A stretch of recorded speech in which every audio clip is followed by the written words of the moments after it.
Imagine you wake up every morning and your job is to make sure that people are okay. You do this job without complaining, but the struggle that you've had is that with every passing year, you seem to lose more and more of your colleagues.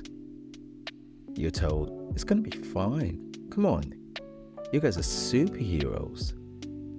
That is reinforced when the COVID-19 hits. Although you're scared, not just for yourself, but for your family, because the risk that you face not only affects you, but like a superhero, you soldier on because your focus is about supporting the vulnerable of our society. You do this all through COVID, and here in the UK, you get recognitions from politicians and members of the public who would stand outside. You watch as people clap, recognize for the amazing job that you guys are doing. And you know what? This gives you that oomph to keep going, because you know that what you're doing matters. You are saving lives. Fast forward to 2023. You continue to lose more and more of your colleagues. You ask for a pay rise and you're told, be quiet, just do your job.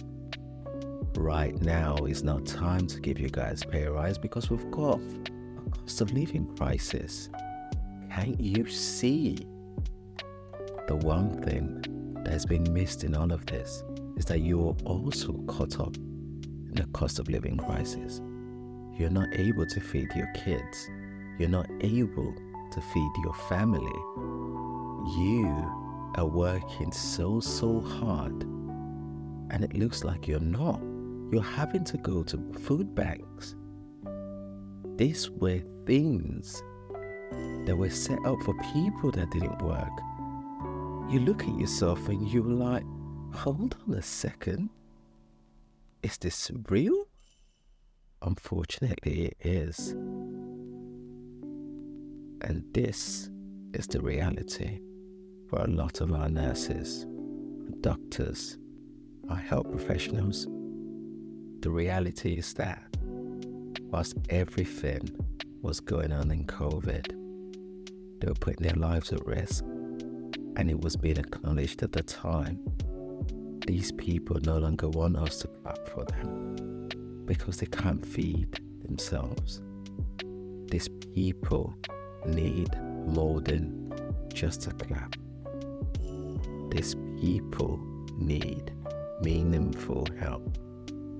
Whilst a clap helps boost you when you're in the trenches like COVID, this is another different type of trenches. You need to be fed, you need to be watered, you need to have the strength to be able to look after other people.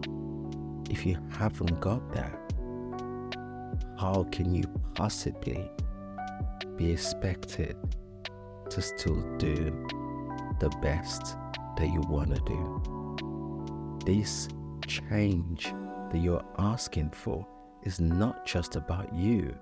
It has always been about the people that you're going out there to support, just like it was during COVID. Or do the people not matter anymore? When do the people stop mattering? When do we stop clapping and start blaming?